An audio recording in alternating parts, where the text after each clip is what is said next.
प्रस्तुत है कहानी अकेली और इसकी लेखिका है मनु भंडारी जी। इस कहानी को मैं अल्पना वर्मा प्रस्तुत कर रही हूँ।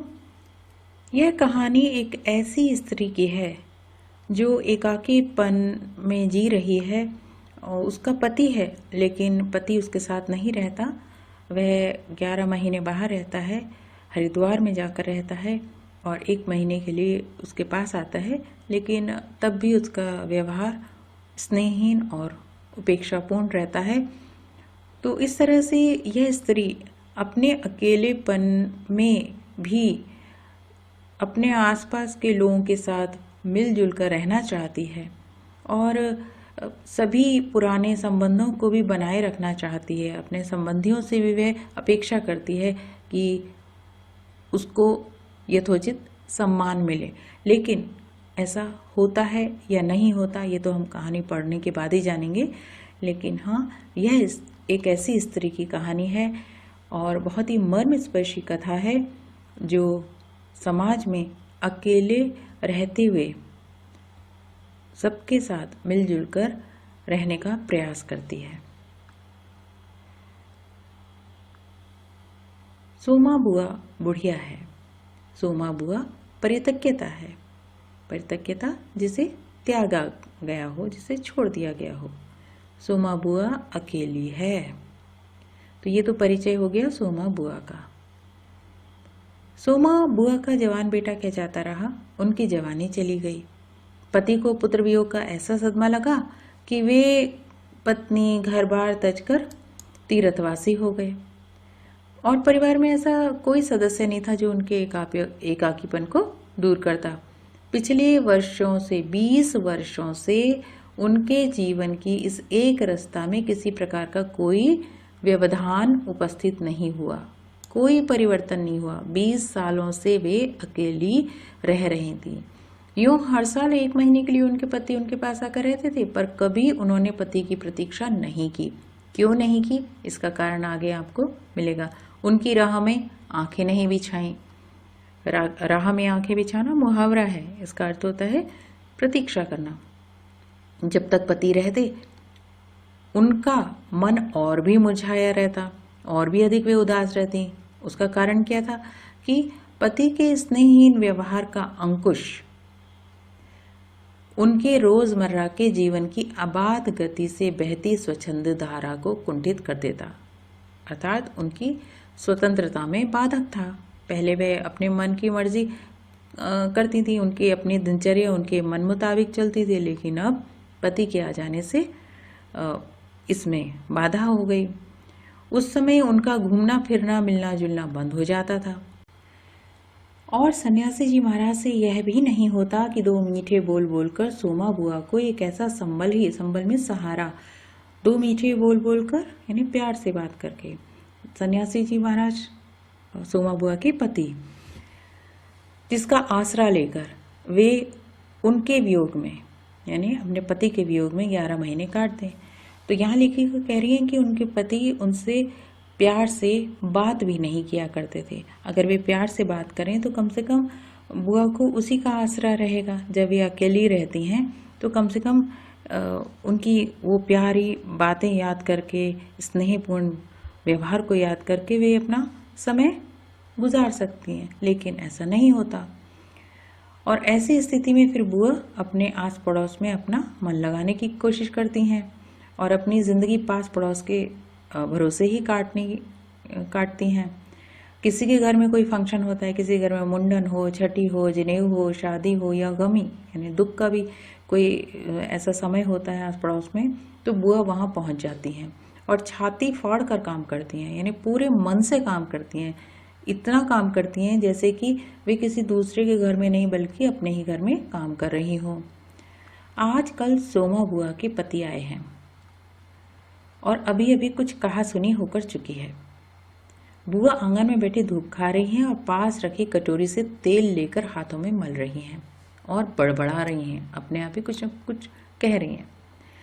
इस 1 महीने में अन्य अवयवों के शिथिल हो जाने के कारण, इस 1 महीने में जिस 1 महीने में उनके पति उनके साथ रहते हैं, उस समय क्योंकि वे कहीं आती जाती नहीं है, किसी से ज़्यादा उनकी मेल मुलाकात नहीं है, आना जाना नहीं है, तो उनकी जो गतिविधियां हैं वो भी कम हो गई हैं। तो इसलिए लिखा है कि अन्य अवयवों के शिथिल, अन्य अवयवों के यानी जो शरीर के दूसरे अंग हैं उनके सुस्त हो जाने के कारण अब उनकी जीभ ही सबसे अधिक सजीव और सक्रिय हो उठी है। अब बस जीभ अर्थात वे बातें ही खूब कर सकती हैं, तो अब बड़बड़ा रही हैं, जो कुछ उनकी कहा सुनी हुई है उसी पर अपनी कुछ बात अपने आप ही कह रही हैं। तभी हाथ में एक फटी साड़ी और पापड़ लेकर ऊपर से राधा भाभी उतरी। क्या हो गया बुआ, क्यों बड़बड़ा रही हो? ये उनके पड़ोस में कोई होंगी स्त्री, राधा भाभी। क्या हो गया बुआ, क्यों बड़बड़ा रही हो? फिर सन्यासी जी महाराज ने कुछ कह दिया क्या? अभी पूछ रही हैं। तो बुआ कहती हैं, अरे मैं कहीं चली जाऊं सो इन्हें सुहाता नहीं।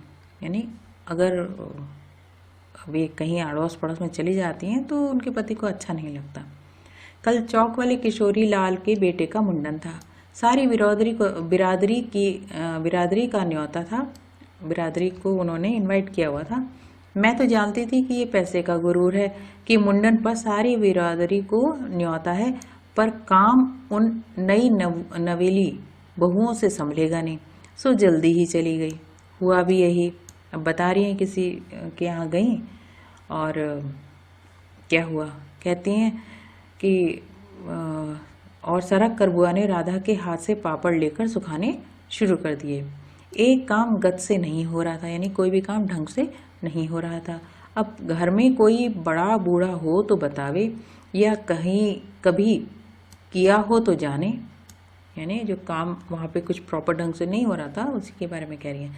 गीत वाली औरतें मुंडन पर बन्ना बन्नी गा रही थीं, तो मुंडन के गीत होते हैं, वो गीत नहीं गा रही थीं, तो कोई और ओकेजन के गीत गा रही थीं। मेरा तो हंसते हंसते पेट फूल गया, यानी बुआ को बहुत अधिक हंसी आई और उसकी आँख से कुछ देर पहले का दुख और आक्रोश धुल गया। और फिर वो कह रही हैं लेखिका कि जो अभी कहा सुनी उनके पति के साथ हुई और उसके कारण जो उनको गुस्सा आ रहा था, दुख हो रहा था, तो वो सारा दुख उनकी इस हंसी में धुल गया। अपने सहज स्वाभाविक रूप में वे कहने लगी, भट्टी पर देखो तो अजब तमाशा। मीन्स भट्टी पर जो हलवाई खाना बना रहा था, जो भी कुछ बना रहा था, तो वहाँ पे कुछ अजीब सी बात उन्होंने देखी कि समोसे कच्चे ही उतार दिए और इतने बना दिए कि 2 बार खिला दो। गुलाब जामुन इतने कम कि एक पंगत में, यानी एक बार जो लोग बैठते हैं खाना खाने, तो उसमें भी पूरे ना पड़े। उसी समय मैदा सान कर नए गुलाब जामुन बनाए। दोनों बहुएं और किशोरी लाल तो बेचारे इतना जश्न मना रहे थे कि क्या बताऊं, मतलब उनकी तारीफ कर रहे थे। कहने लगे, अम्मा तुम ना होती तो आज भद्द उड़ जाती, आज उनका मजाक उड़ जाता। तो इस तरह से अपने बारे में बता रही हैं कि उनकी वजह से एक फंक्शन में सब कुछ ठीक हो पाया। तो अम्मा तुमने तो लाज रख ली, ऐसे उन लोगों ने कहा। आगे बुआ कहती हैं, मैंने तो कह दिया, अरे अपने ही काम नहीं आवेंगे तो क्या कोई बाहर से तो आवेगा नहीं।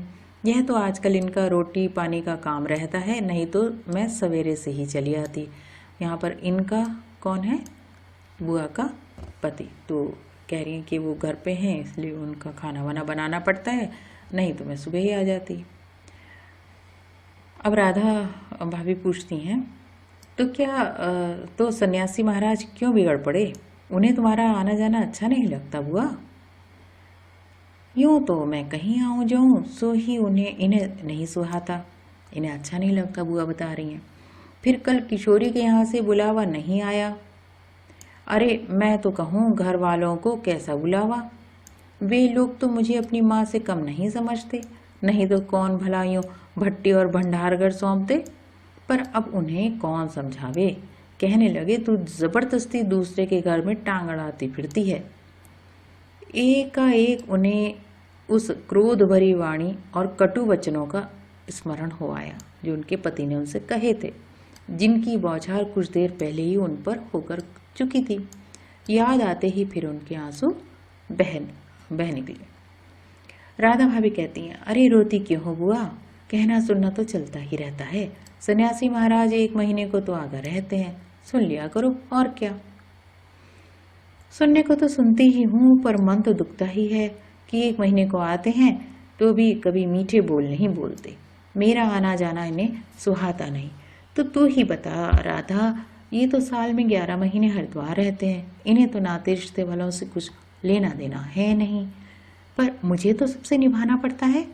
मैं भी सबसे तोड़ ताड़ कर बैठ जाऊं तो कैसे चले। मैं तो इनसे कहती हूँ कि जब पल्ला पकड़ा है तो अंत समय में भी साथ रखो, सो तो इनसे होता नहीं। सारा धर्म कर्म ये ही लूटेंगे, सारा जस ये ही बटोरेंगे। जस मीन्स यश, लोकप्रियता, और मैं अकेली पड़ी पड़ी यहाँ इनके नाम को रोया करूं। उस पर से कहीं आओ जाऊं तो भी इनसे बर्दाश्त नहीं होता। और बुआ फूट फूट कर रो पड़ी। राधा ने आश्वासन देते हुए कहा, रो नहीं बुआ, अरे वे तो इसलिए नाराज हुए कि बिना बुलाए तुम चली गई। अब बुआ अपना तर्क दे रही हैं, अपनी बात कह रही हैं। अरे बेचारे इतने हंगामे बुलाना भूल गए तो मैं भी मान करके बैठ जाती, फिर घर वालों को कैसा बुलाना। मैं तो अपनेपन की बात जानती हूँ, कोई प्रेम नहीं रखे तो 10 बुलावे पर भी ना जाऊं, और प्रेम रखे तो बिना बुलाए भी सर के बल जाऊं। मेरा अपना हरखू होता, हरखू बुआ के बेटे का नाम है, मेरा अपना हरखू होता तो उसके घर काम होता तो क्या मैं बुलावे के भरोसे बैठी रहती। मेरे लिए जैसा हरखू वैसा किशोरी लाल। आज हरखू नहीं है, इसी से दूसरों को देख देख कर मन भरमाती रहती हूँ। और वे हिचकियां लेने लगी। सूखे पापड़ों को बटोरते बटोरते स्वर को भरकस कोमल बनाकर राधा ने कहा, तुम भी बुआ बात को कहाँ से कहाँ ले गई। लो अब चुप हो, पापड़ भून कर लाती हूँ, खाकर बताना कैसा है। और वह साड़ी समेटकर ऊपर चढ़ गई। कोई सप्ताह भर बुआ बड़े प्रसन्न मन से आई। कोई सप्ताह भर बाद बुआ बड़े प्रसन्न मन से आई और सन्यासी जी से बोली, सुनते हो, देवर जी के ससुराल वालों की किसी लड़की का संबंध भागीरथ जी के यहाँ हुआ है। वे सब लोग यहीं आकर ब्याह कर रहे हैं। देवर जी के बाद तो उन लोगों से कोई संबंध ही नहीं रहा, फिर भी हैं तो समधी ही। वे तो तुमको भी बुलाए बिना नहीं मानेंगे, समधी को आखिर कैसे छोड़ सकते हैं। और बुआ पुलकित होकर हंस पड़ी, यानी बहुत अधिक प्रसन्न होकर हंस पड़ी। सन्यासी जी की मौन उपेक्षा से उनके मन को ठेस पहुंची। उन्हें बुरा लगा कि इस पर उन्होंने कुछ कहा नहीं, फिर भी वे प्रसन्न थी। इधर उधर जाकर वे इस विवाह की प्रगति की खबर लेती।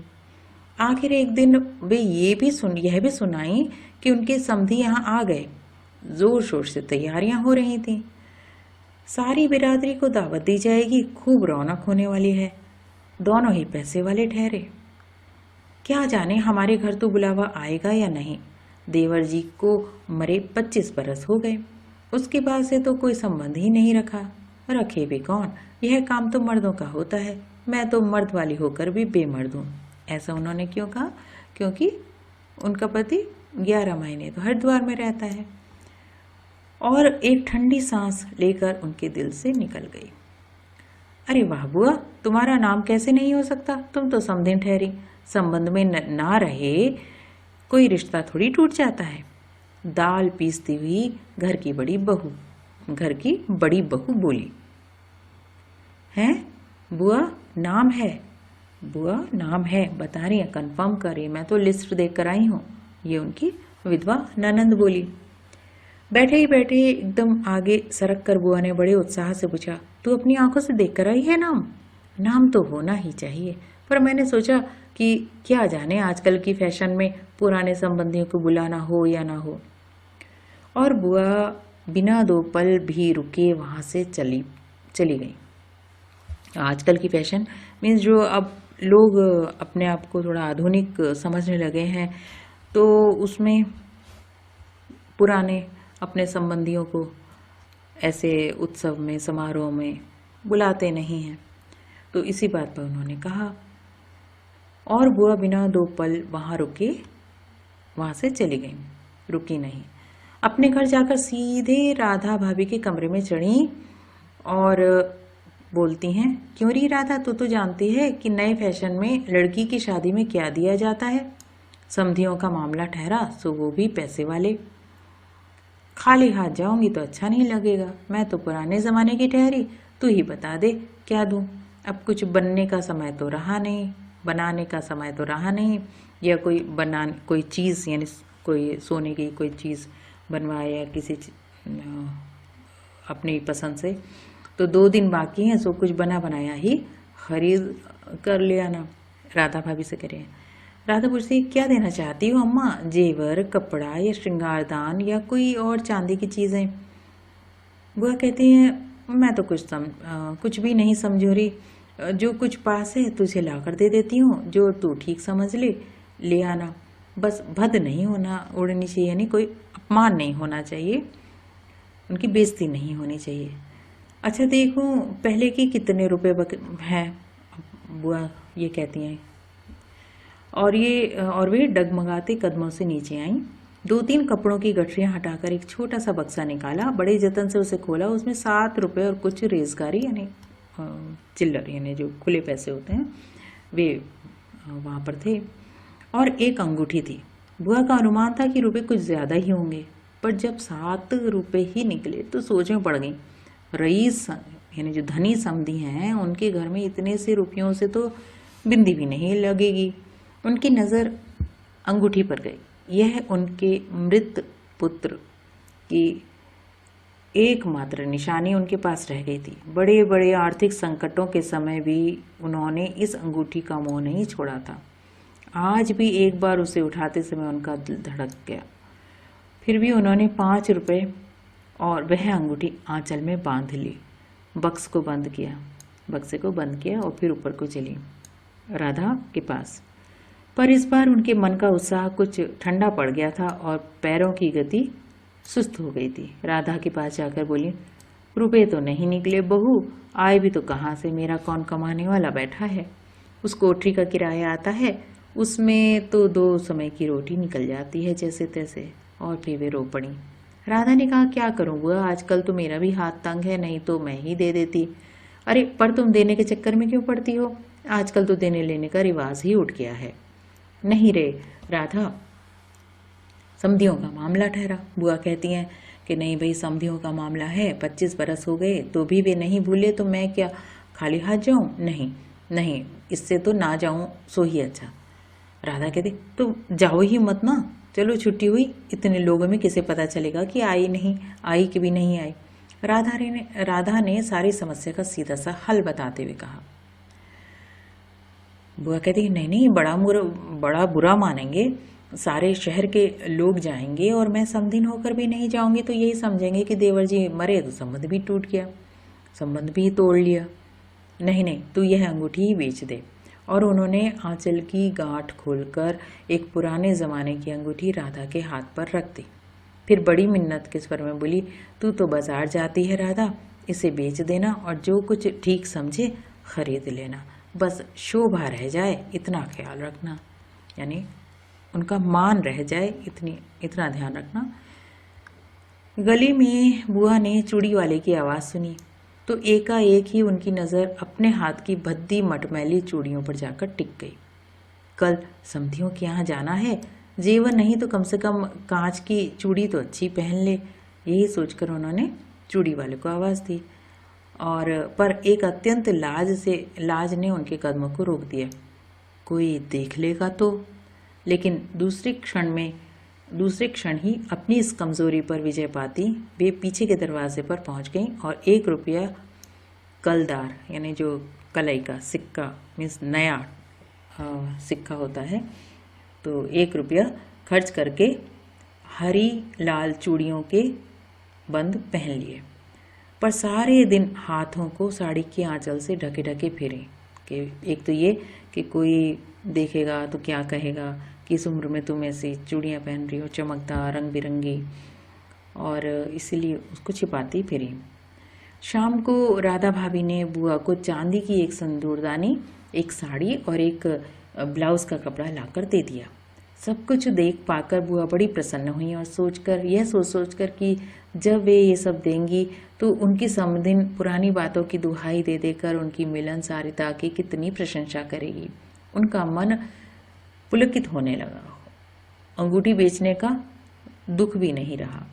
पास वाले बनिए के यहाँ से एक आना लगभग कितना 6.25 पैसे उसका पीला रंग लाकर रात में उन्होंने अपनी साड़ी को रंगा। शादी में सफ़ेद साड़ी पहनकर जाना क्या अच्छा लगेगा। रात में सोई तो मन कल की ओर दौड़ रहा था। दूसरे दिन 9 बजते बजते खाने का काम समाप्त कर डाला। सुबह 9 बजे अपनी रंगी हुई साड़ी देखी तो कुछ जची नहीं। फिर ऊपर राधा के पास पहुंची। क्यों राधा, तू तो रंगी साड़ी पहनती है तो बड़ी आभ रहती है, यानी बड़ी चमक रहती है उसमें, इसमें तो चमक आई ही नहीं। तुमने कलफ जो नहीं लगाया अम्मा, थोड़ा सा मांड दे देती तो अच्छा रहता। मांड में स्टार्च, तो उसमें स्टार्च नहीं लगा, कॉटन साड़ी है। तो राधा बता रही है कि इसमें थोड़ा स्टार्च दे दो। अभी दे लो, ठीक हो जाएगी। बुलावा कब का है? अरे नए फैशन वालों की मत पूछो, ऐन मौक़ों पर बुलावा आता है। अभी तक उनको बुलावा आया नहीं है, लेकिन बस वो ये सोच के बैठी हैं कि उनको बुलावा आएगा, और कहती हैं ये तो आजकल का फैशन है, आजकल के समय में ऐन मौक़ों पे भी बुला लिया जाता है। 5 बजे का मुहूर्त है, दिन में कभी भी आ जाएगा। राधा भाभी मन ही मन मुस्कुरा उठी। शायद वे सोच रही थी कि देखो कितनी भोली हैं बुआ, और उनको लगा होगा कि शायद ही वो बुलाएं, लेकिन अब वो सीधी बात कहकर उनका मन नहीं दुखाना चाहती होगी, इसलिए मन ही मन मुस्कुरा उठी। बुआ ने साड़ी में मांड लगाकर, मांड में स्टार्च लगाकर सुखा दिया। फिर एक नई थाली निकाली। अपनी जवानी के दिनों में बुना हुआ क्रोशिया का एक छोटा सा मेज पोश निकाला, टेबल क्लॉथ जो टेबल पे बिछाते हैं। थाली में साड़ी, सिंदूरदानी, एक नारियल और थोड़े से बताशे सजाए। फिर जाकर राधा को दिखाया। सन्यासी महाराज सवेरे से इस आयोजन को देख रहे थे और उन्होंने कल से लेकर आज तक कोई 25 बार चेतावनी दे दी थी कि यदि कोई बुलाने नहीं आए तो चली मत जाना, वरना ठीक नहीं होगा। क्योंकि ये तो संबंधी थे, और अगर वो बिना बुलाए वहाँ किसी संबंधी के यहाँ पहुँचेंगी तो कहीं ऐसा ना हो बेइज्जती हो जाए। तो इसीलिए उनके पति उन्हें ये चेतावनी दे रहे थे। हर बार बुआ बड़े ही विश्वास के साथ कहती, मुझे क्या बावली समझ रखा है, मुझे क्या पागल समझ रखा है जो बिना बुलाए चली जाऊंगी। अरे वह पड़ोस वालों की नंदा अपनी आंखों से बुलावे की लिस्ट में नाम देख कर आई है, और बुलाएंगे क्यों नहीं। शहर वालों को बुलाएंगे तो क्या समधियों को नहीं बुलाएंगे। 3 बजे के करीब, दिन में 3 बजे के करीब बुआ को अनमने भाव से छत पर यहाँ वहाँ घूमते देखकर राधा भाभी ने आवाज लगी, गई नहीं बुआ। अब राधा भाभी ने पूछा, क्योंकि 3 बज चुके थे, 5 बजे का मुहूर्त है। एकाएक चौंकते हुए बुआ ने पूछा, कितने बज गए राधा? क्या कहा 3? सर्दी में तो दिन का पता ही नहीं चलता। बजे 3 ही है, और धूप सारी छत पर से ऐसे सिमट गई मानो शाम हो गई। फिर एकाएक जैसे ख्याल आया कि यह तो भाभी के प्रश्न का उत्तर नहीं हुआ। जरा ठंडे स्वर में बोली, मुहूर्त तो 5 बजे का है, जाऊंगी तो 4 बजे तक जाऊंगी, अभी तो 3 ही बजे हैं। बड़ी सावधानी से उन्होंने अपने स्वर में लापरवाही का पुट दिया कि उनके मन में भी कहीं ना कहीं ये बात चल रही होगी कि देखो हमें अभी तक बुलाया नहीं है। तो अब इस बात को सामने नहीं आने देना चाहती, इसलिए सावधानी से उन्होंने ये बात कही राधा भाभी के प्रश्न के जवाब में। बुआ छत पर से गली में नजर फैलाए खड़ी थी। उनके पीछे ही रस्सी पर धोती फैली हुई थी जिसमें कलफ लगा था और अबरक छिड़का हुआ था। अबरक में एक चमकीला सा पदार्थ होता है। अबरक के बिखरे हुए कण रह रहकर धूप में चमक जाते थे, ठीक वैसे ही जैसे किसी को भी गली में घुसता देख बुआ का चेहरा चमक उठता था। बुआ वहां से देख रही थी कि कोई गली में आ रहा होगा, छत से खड़े होकर देख रही थी, शायद उसको कोई बुलाने आ रहा है। 7 बजे के धुंधलके में, शाम के 7 बज गए, राधा ने ऊपर से देखा तो छत की दीवार से लगी हुई गली की और मुंह किए एक छाया मूर्ति दिखाई दी। उसने देखा, और वो कौन थी? बुआ थी। उसका मन भराया, राधा का मन भराया, क्योंकि उसे बहुत दुख हुआ इस बात का कि देखो कि समधियों ने बुलाया नहीं। और कितनी उत्सुकता से, जबकि बुआ ने सारी तैयारी की थी और इस उम्मीद में थी कि कोई उनको बुलाएगा, तो उनके संबंधी होते हुए भी उन्हें समारोह में नहीं बुलाया। बिना कुछ पूछे राधा ने कहा, इतना ही कहा, बुआ सर्दी में खड़ी खड़ी यहाँ क्या कर रही हो? आज खाना नहीं बनेगा क्या? 7 तो बज गए।